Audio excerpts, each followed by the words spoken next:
difficile de travailler en Chine ou comme c'est agréable, j'en sais rien. On vient d'entendre que nos grands responsables du commerce extérieur disent qu'il faut aller dans les marchés où il y a le plus de croissance. Or, où y a-t-il le plus de croissance qu'en Chine? En Chine, il y a une croissance absolument phénoménale qui nous fait presque peur et qu'on arrive difficilement à comprendre. On a peur, il faut le dire. Alors, est-ce qu'une PME, est-ce qu'une ETI peut se risquer sur le marché chinois? Actuellement, on dit les Allemands, les Américains, les Italiens sont déjà là. Quelles sont les niches pour des entreprises françaises? Et puis, il y a quand même le fait que la Chine, c'est 17 fois la France. C'est grand. On ne peut pas aller dans n'importe quel endroit de Chine. 1 400 000 habitants. Mais tout à l'heure, BPI France, Alain Rinck qui était là, dit mais il y a 200 000 personnes qui sont vraiment, avec qui on peut vraiment travailler, qui sont des interlocuteurs fiables et il faut miser sur cela. Alors, où trouver les niches? Chacun va nous expliquer à sa façon, avec son expérience. Stanislas Bailly, vous représentez le groupe SNESI qui existe depuis plus de 60 ans. Et vous allez nous raconter la vie en Chine, puisque vous êtes le délégué Chine, le directeur Chine de SNESI. Le groupe SNESI a commencé en Allemagne, il connaît tous les pays. C'est une entreprise familiale qui s'est développée, qui a su garder ses racines et qui est une entreprise de conseil et d'assistance aux entreprises, et surtout dans l'automobile. Vous allez nous raconter ça. Quant à Alina Quach, qui est avocate conseil dans le cabinet Asie Alliance qui existe depuis 20 ans en Chine. C'est 20 ans, Alina? Oui. Ah, Régie, il y a un problème avec le micro. Les avocats français d'Asie Alliance travaillent sur la zone en Chine, à Taïwan et à Hong Kong depuis entre 15 et 20 ans. Oui, donc un cabinet d'avocats d'affaires qui aide les entreprises. Donc vous allez pouvoir nous parler des problèmes des Français qui ne sont pas toujours préparés. Comment faut-il les préparer, leur empêcher de faire des bêtises, quoi, finalement, sur des marchés où ils partent fleur au fusil en se disant j'ai un bon produit, est-ce que ça peut se faire encore? Stanislas, je vais vous donner la parole. Donc le groupe SNESI, expliquez-nous un petit peu quelle est votre façon de travailler, comment vous aidez les gens et en quoi vous leur vous leur donnez les moyens de réussir. Ah, on n'entend toujours pas les micros. Alors, oui, le groupe SNESI, donc c'est un cabinet de conseil et de services spécialisé dans le développement à l'international. Nous avons 70 personnes réparties sur 7 pays, avec un fort tropisme sur l'Asie. Donc en Asie, nous sommes aujourd'hui implantés en Corée, en Chine et en Inde, et donc ce qui nous permet de travailler aujourd'hui avec le monde entier, sachant qu'on a des consultants qui sont des ingénieurs commerciaux, ce qui permet au final de développer vraiment ces entreprises en ayant une vraie valeur ajoutée technique. Je m'explique. La première étape pour développer ces entreprises, c'est tout d'abord de définir s'il y a vraiment un marché, parce qu'aujourd'hui il y a beaucoup d'entreprises qui veulent aller à l'international, oui, mais il faut d'abord définir sur quelle géographie vous avez le plus de chances de vous implanter. Parce que les Français ont tendance à dire j'ai un très bon produit, c'est formidable, je vais le vendre, mais comment? Où? Est-ce qu'il y a une demande? Est-ce qu'il y a un client pour ça? Donc c'est sûr que la Chine aujourd'hui, comme vous l'avez dit Nicole, c'est le plus gros marché au monde, ou en tout cas un des plus gros marchés au monde, avec une croissance encore phénoménale. Mais il faut déterminer effectivement si le produit est bien adapté au marché chinois.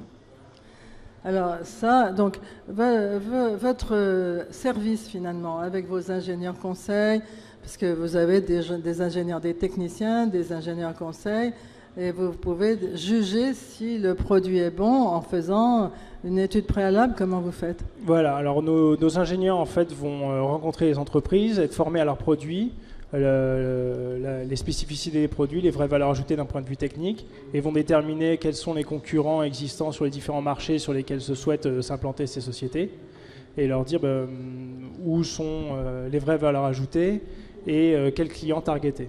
Est-ce que vous arrivez à trouver certains certains marchés où ils s'implanteront plus facilement que d'autres, parce que je suppose que dans toutes les villes chinoises, il y a une possibilité, par les villes satellites ou autres, il y a une possibilité, tout le monde ne va pas à Shanghai forcément, ou c'est plutôt pas conseillé d'aller à Shanghai, hein, vous n'allez pas me dire le contraire uniquement, parce que c'est déjà sursaturé.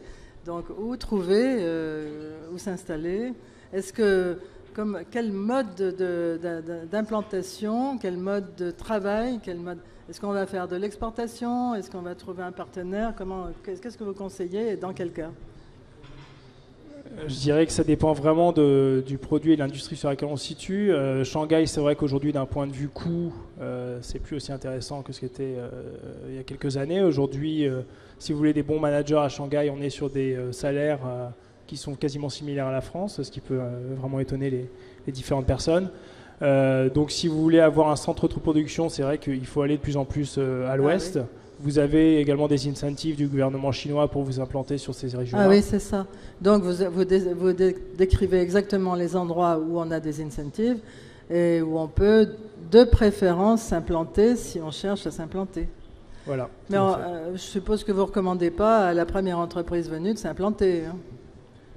Non, après, vous avez, je pense qu'Aïna pourra en discuter, mais différentes façons de s'implanter. Vous pouvez effectivement avoir... Mais sur la façon de travailler de l'entreprise, l'entreprise, elle arrive en vous disant, moi j'ai un très bon produit, je vais aller en Chine, je sais que ce sera bienvenu.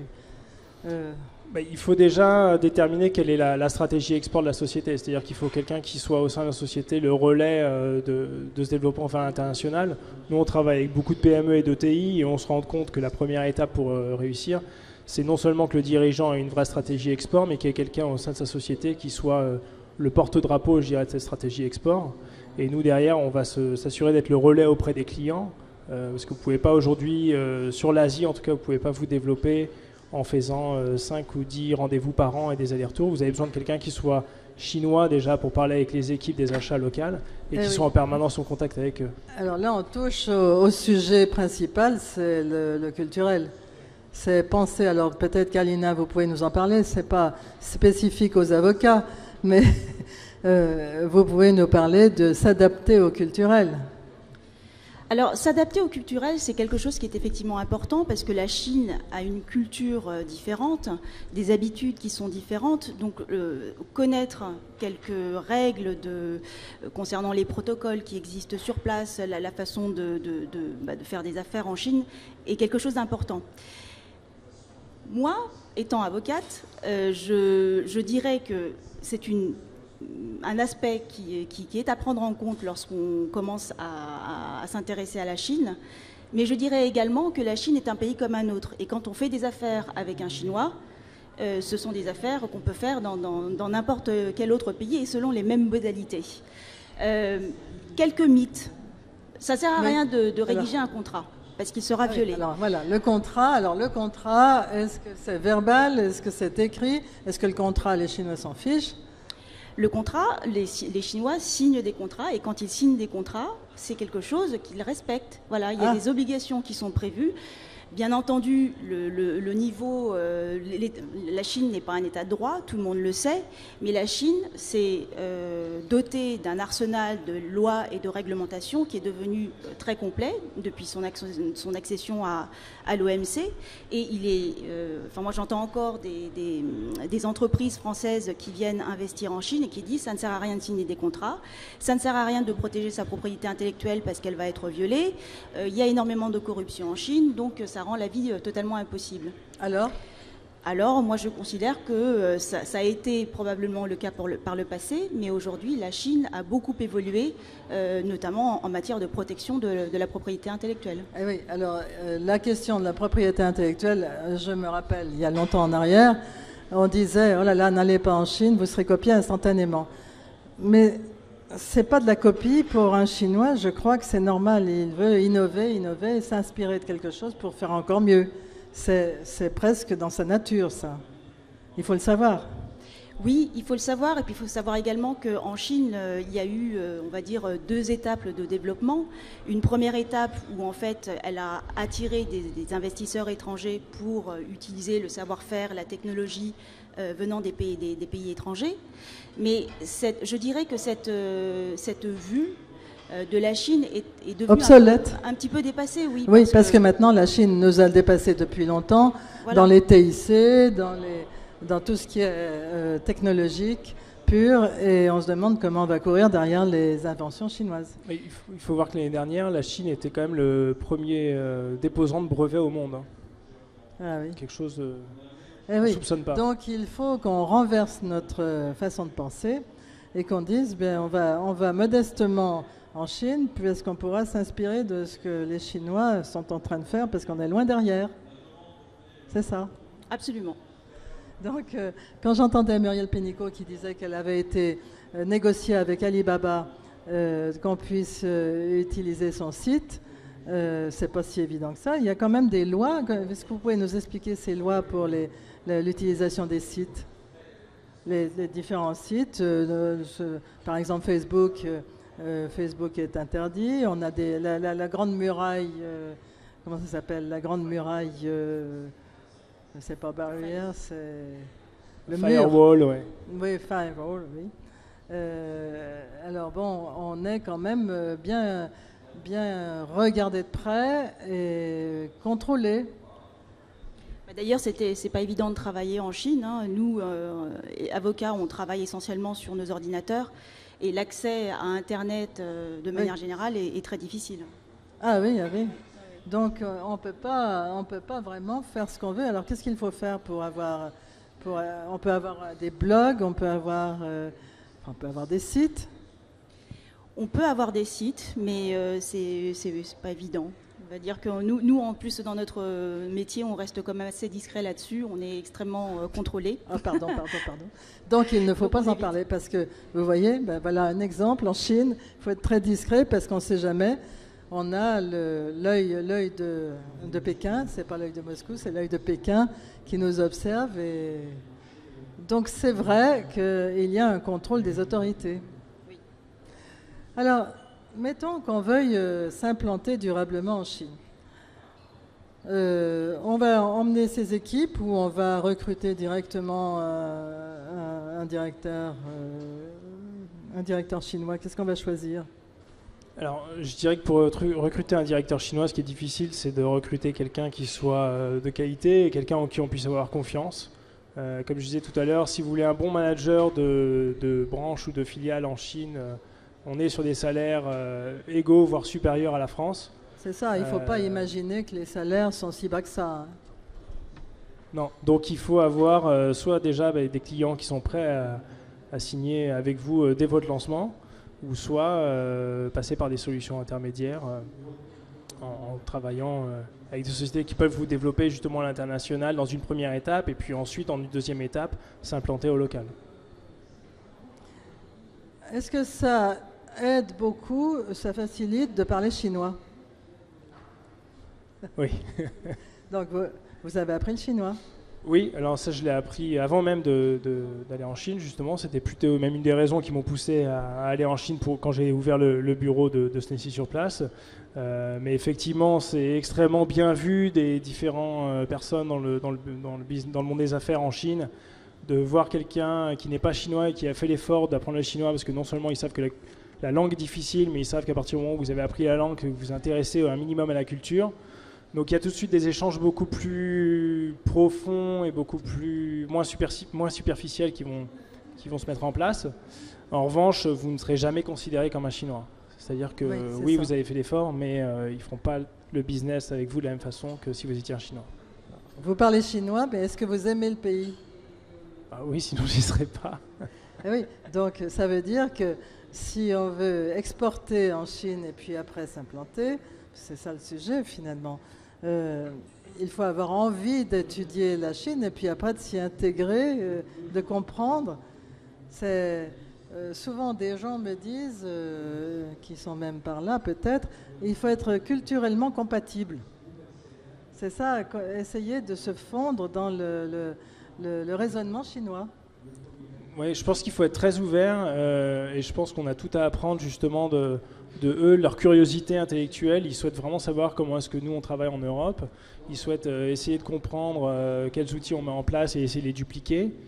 Et je pense que pour les personnes ici qui ne sont jamais allées en Chine, je peux que vous encourager à aller en Chine et voir, confronter, je dirais, vos idées reçues avec ce qu'est la Chine aujourd'hui. C'est vraiment un monde, alors certes qui a des inconvénients, mais qui est vraiment en plein dynamisme et en très forte progression. Et qui bouge sans arrêt. Quand on voit, alors actuellement on nous dit que les chiffres du commerce extérieur sont moins élevés que ceux qui étaient prévus, mais quand on voit la croissance qu'on a en France, c'est-à-dire en dessous du niveau de la mer, on trouve que c'est très bien la croissance de la Chine.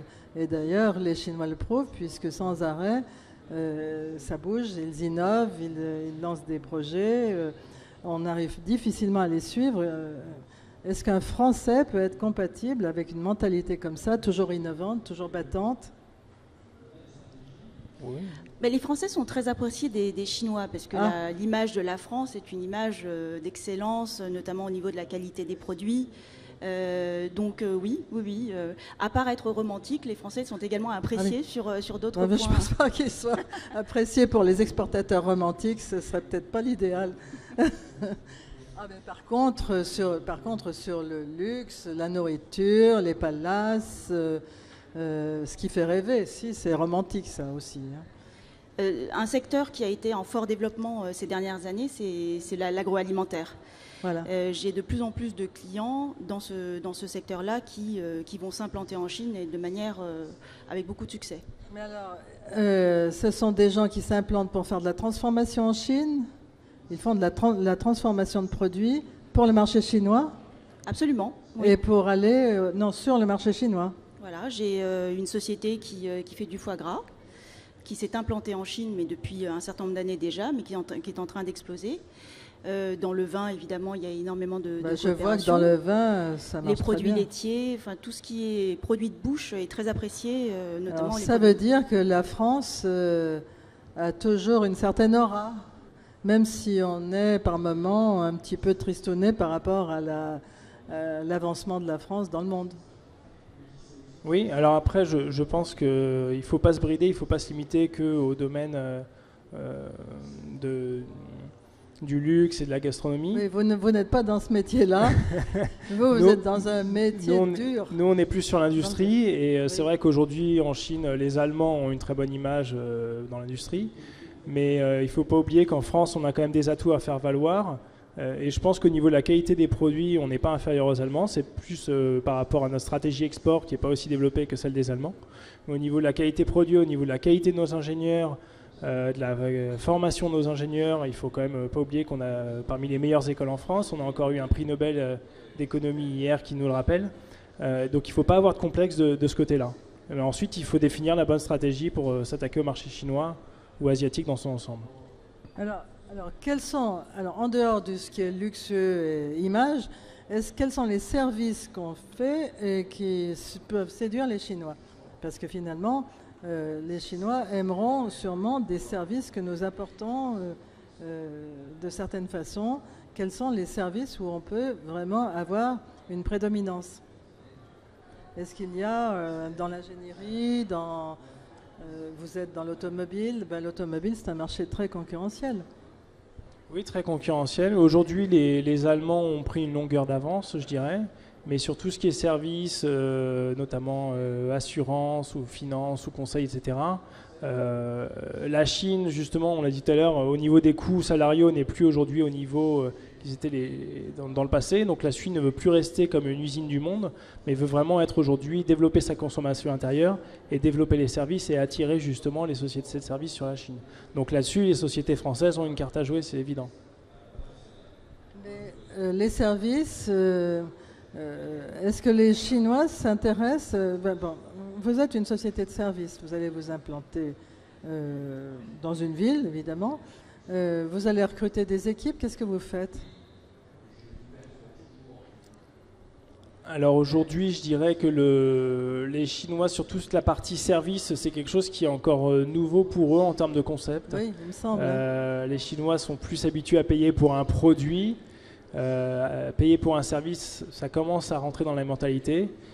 Si vous avez un grand nom, que ce soit une grande banque ou un grand cabinet, c'est évidemment beaucoup plus facile parce que la marque est très importante en Chine. Ah oui, c'est ça. C'est le paraître qui est très important. Voilà. Donc pour une PME, c'est vrai que c'est plus difficile. Ça ne veut pas dire que c'est impossible. Oui, alors qu'est-ce qu'il faut faire? Est-ce que vous savez la recette? Non, il faut développer le relationnel, il faut aller au contact des clients, il faut leur expliquer, pas une fois, pas deux fois, mais peut-être 10 fois. Et puis au bout d'un moment, si c'est un problème, je dirais, auquel ils sont vraiment en train de faire face, au bout d'un moment, ils vous rappelleront et ils vous demanderont de faire appel à vos services. Alors, j'ai vu que vous aviez des documents très bien faits de guides sur les pays. Vous en avez un, là, je le vois. Oui. Donc, sur chaque pays, alors, vous expliquez la situation du pays et comment les recommandations. Voilà, donc là, c'est une étude de marché assez macro qui explique la situation des différents pays sur lesquels nous travaillons, qui explique les industries qui sont en pointe sur ces pays-là. Et puis ensuite, focus industrie par industrie. Et ensuite, nous, en fonction des sociétés avec lesquelles nous travaillons, nous sommes capables vraiment de déterminer l'attrait pour un produit. Récemment, on a fait une étude de marché pour une société qui fait des puces pour les caméras. Donc vous voyez, ça peut être vraiment extrêmement poussé. Et c'est toujours une partie... Est-ce que ça arrive souvent que des Français fassent des implantations d'usines ou des choses comme ça? C'est toujours une partie d'une fabrication. Non, certaines font des implantations d'usines. Souvent, ça reste à leur demande de leurs clients. C'est-à-dire que si leur client est sur place, ils vont vouloir suivre leurs clients. Maintenant, sans vouloir critiquer les groupes français, là encore, une différence qu'on peut voir avec l'Allemagne, c'est que quand ces fournisseurs vont s'implanter près de leurs clients en Allemagne, les Allemands vont avoir tendance à privilégier leurs fournisseurs parce qu'ils savent que les profits dégagés par la filiale chinoise vont aider cette entreprise dans le pays mère à être plus forte et donc à se développer. C'est intéressant ça parce que vous êtes issu de l'activité en Allemagne. Voilà, on a un peu d'ADN allemand dans notre sang. Vous pouvez faire la comparaison. Oui. Et alors, Et les Français ont parfois malheureusement une vision un peu plus court-termiste et donc vont privilégier pas forcément le sous-traitant français en Chine et en retour le fournisseur en France. On le voit aujourd'hui, il y a beaucoup quand même de sous-traitants qui ont du mal sur le marché français. Parce qu'ils ne peuvent pas bénéficier autant de la croissance chinoise qu'ils le souhaiteraient. Donc là, on en arrive carrément pour les Français à... Comment attaquer le marché chinois? On peut dire attaquer parce que c'est c'est pas une petite affaire. Hein. Ça se prend pas à la légère. On peut pas dire tiens demain je pars à Shanghai, à Shenzhen, à Canton. C'est une longue réflexion. Et quand on va voir un avocat, qu'est-ce qu'il recommande? On commence par quoi?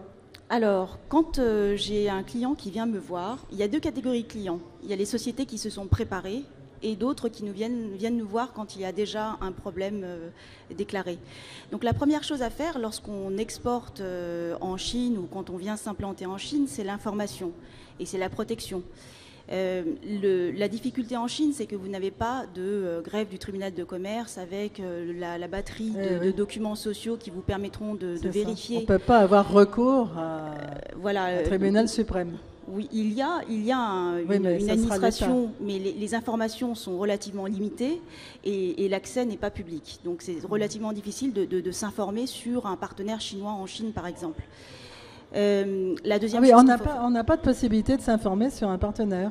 Si, bien sûr, mais il faut avoir recours à des prestataires ou à la chambre de commerce, Ubifrance, etc. Ça n'est pas avec un clic sur votre ordinateur que vous arriverez à avoir des informations claires sur votre partenaire. On a compris que l'Internet était très contrôlé. Oui. Oui. Et je dirais que la deuxième chose à faire pour se protéger, c'est évidemment protéger sa propriété intellectuelle. Et il faut le faire le plus en amont possible, puisque un dépôt de marque, par exemple, va prendre 1 an. Déposer un brevet, vous l'aurez enregistré au bout de 2 ans ou voire 3 ans. Et durant cette période, vous n'êtes pas protégé. Donc c'est quelque chose qu'il faut faire très en amont. En 3 ans, on sera largement copié, 10 fois copié. Et on aura le temps de faire marcher son R&D service pour innover et trouver quelque chose d'autre. Absolument. Enfin, je peux vous citer le cas d'une société qui a rencontré un partenaire chinois, un distributeur chinois, sur une foire qui se passait en France. Ils ont échangé leur carte de visite, leur brochure, et 6 mois plus tard, ils ont conclu un contrat de distribution en Chine. Pendant ce temps-là, le partenaire chinois a enregistré la marque de cette société française à son compte, a pris toutes les photos du site internet de cette société française. Et vous trouvez que c'est très bien, hein? C'est bien, oui.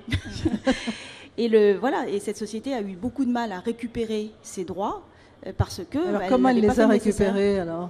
Comment vous avez pu réussir? Difficilement, par négociation, elle a réussi à obtenir la cession, par négociation et discussion un petit peu... brutale, on va dire, avec le partenaire chinois, et pour récupérer sa marque, elle a été... Et une discussion musclée avec un partenaire chinois, ça se passe comment? Il y a de l'argent à la base, il y a un échange, on donne quelque chose en échange? Ça dépend de la façon dont... Enfin, ça dépend d'abord du partenaire chinois que vous avez en face de vous.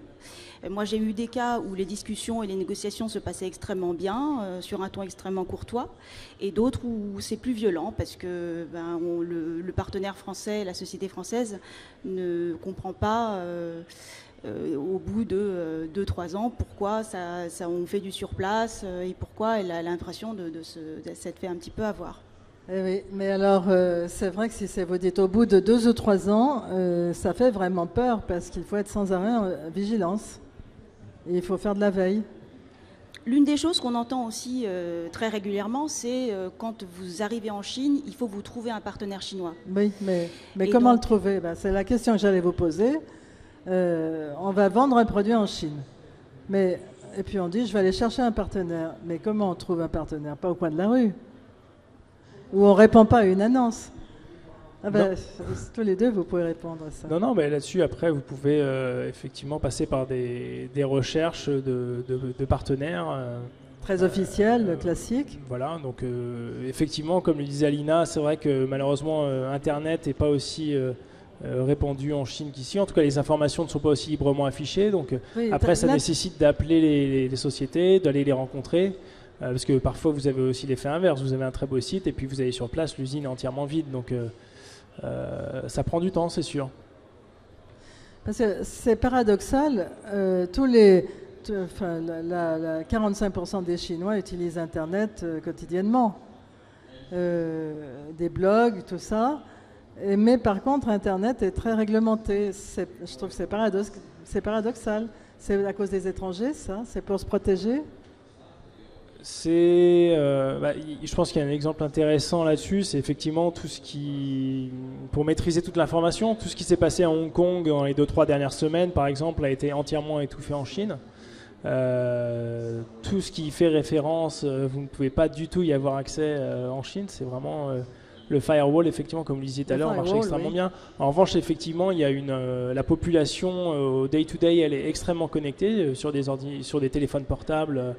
De dernière génération pour lesquels ils vont se ruiner pour les avoir, et on le voit avec Alibaba là, qui est entré récemment en bourse, mais qui est Taobao en Chine. C'est vraiment une institution, et aujourd'hui les Chinois achètent plus en ligne que les Américains ou les Français. Oui.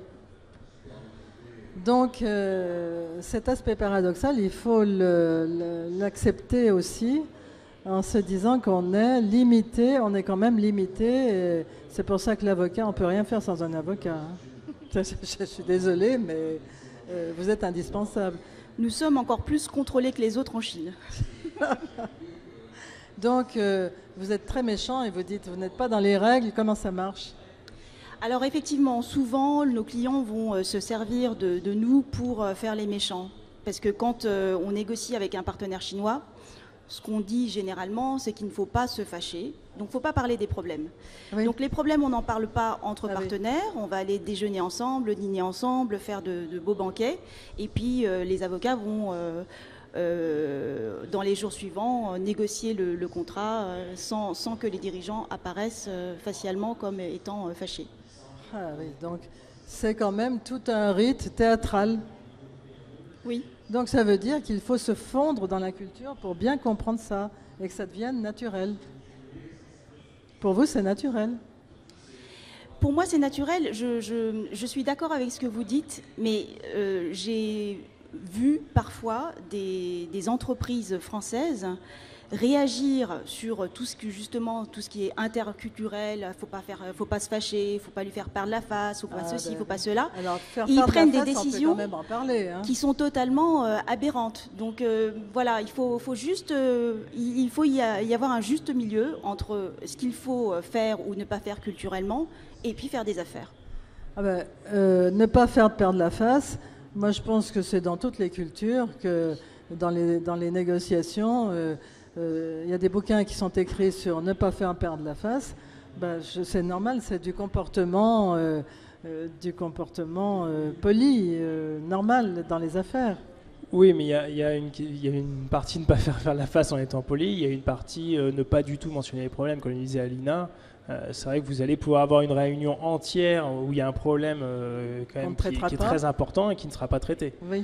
Aux États-Unis ou en Europe, vous allez quand même et aborder... si vous dites que vous êtes pressé et que vous voulez traiter le problème, ça sera encore plus... Alors ça, c'est la plus grande force, je dirais, des Chinois, c'est qu'ils savent que dans une négociation, ils ont toujours le temps qui travaille pour eux. Oui. Dans la mentalité chinoise, effectivement, le temps est...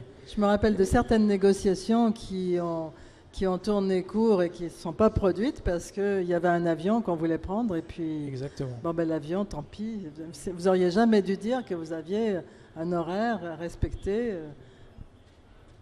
Typiquement, moi, c'était ça. Vendredi dernier, j'étais dans une petite ville à côté de Chengdu, de Wuhan, pardon. Je devais rentrer en France et puis finalement, j'ai vu que la discussion se passait bien avec le client et donc j'ai décidé de rester une nuit de plus sur place. Donc en mangeant des douceurs chinoises et en buvant du baijiu, mais ce qui a énormément aidé dans la relation. Ah oui, c'est ça. Vous êtes rentré à tâtons, mais ça fait rien. Ça a réussi à vous faire...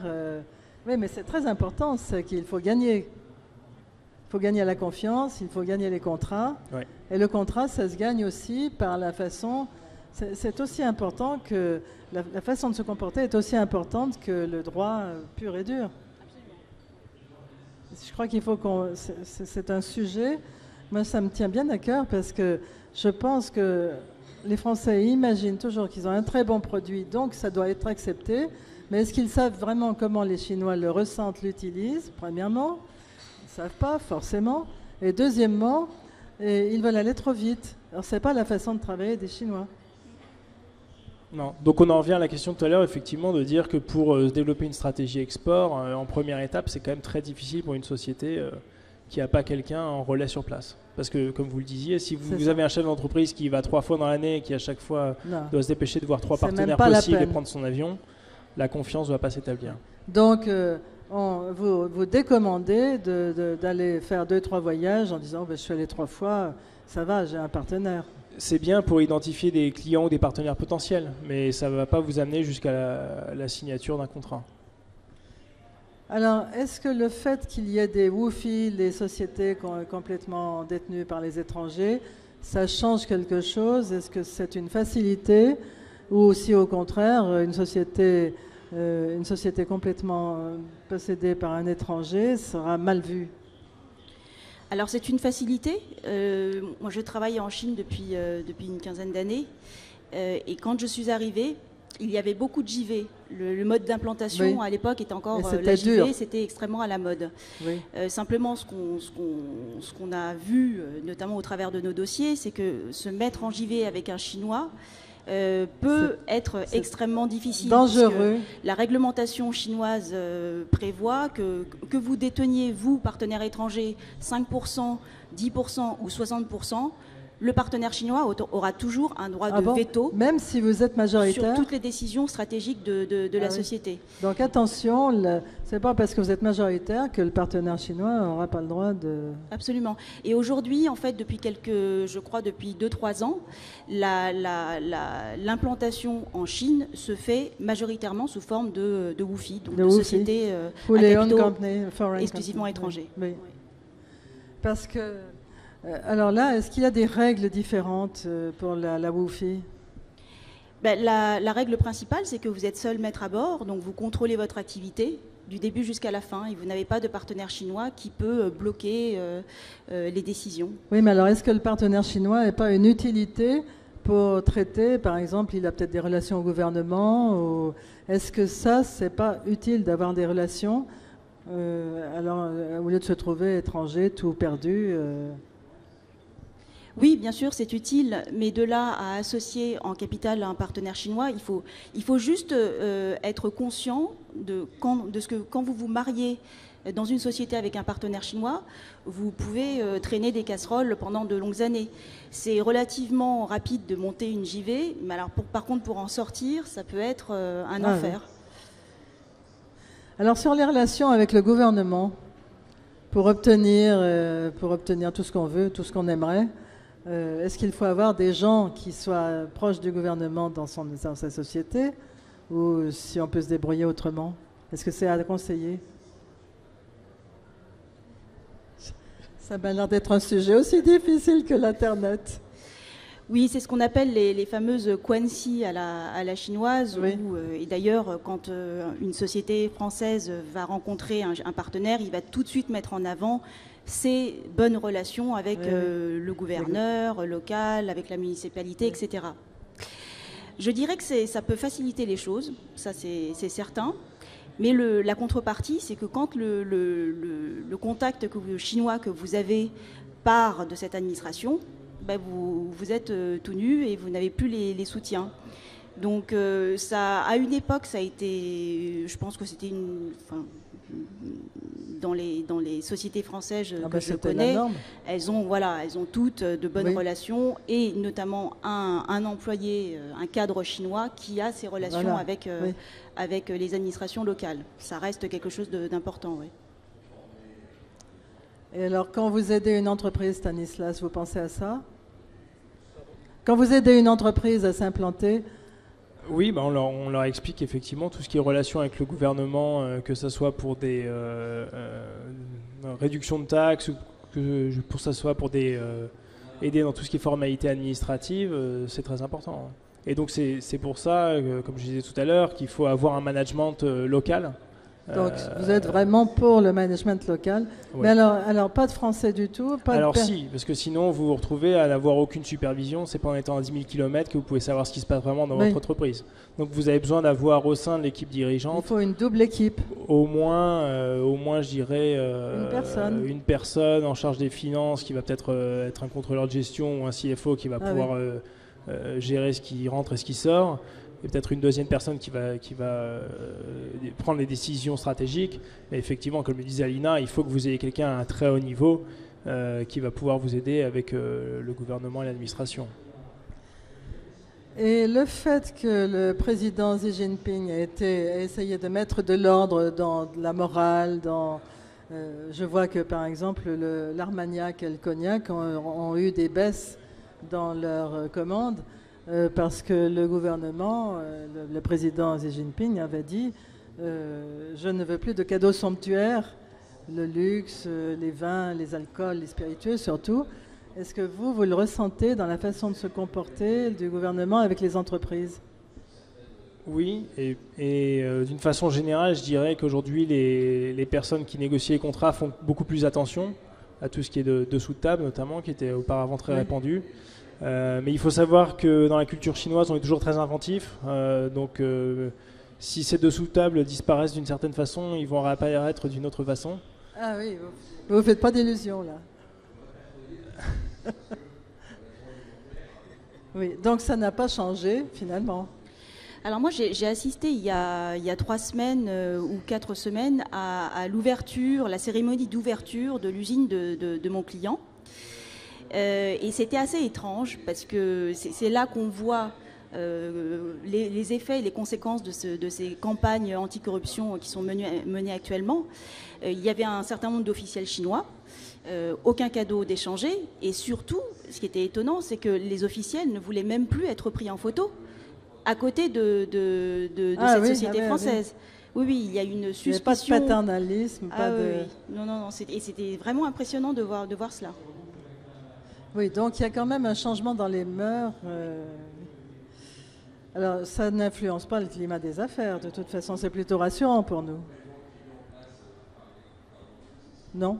Oui, non, ça ne change pas grand-chose. Mais j'ai une anecdote intéressante là-dessus, c'est que justement la semaine dernière, je discutais avec un client chinois qui fait principalement l'huile d'export. Et je lui demandais, mais comment ça se fait avec la qualité de vos produits à un coût quand même très compétitif, que vous n'êtes pas plus présent sur le marché chinois? Et le client chinois m'a dit, écoutez, entre tout ce qui est dessous de table et les délais de paiement en Chine, moi je ne veux pas avoir de clients chinois. Je préfère avoir des clients internationaux. Bon. Non, ce qui prouve qu'il faut rentrer dans la mentalité. On ne peut pas travailler en Chine si on n'endosse pas la mentalité, quoi. Il faut vraiment comprendre et pas le voir de l'extérieur. Se dire, il raisonnera comme ça et se mettre à la place de... Eux, quand ils viennent ici aussi, ils nous trouvent bizarres.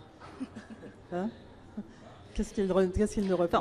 On a beaucoup parlé cet après-midi de tous les problèmes qu'on peut rencontrer lorsqu'on exporte ou quand on s'implante en Chine.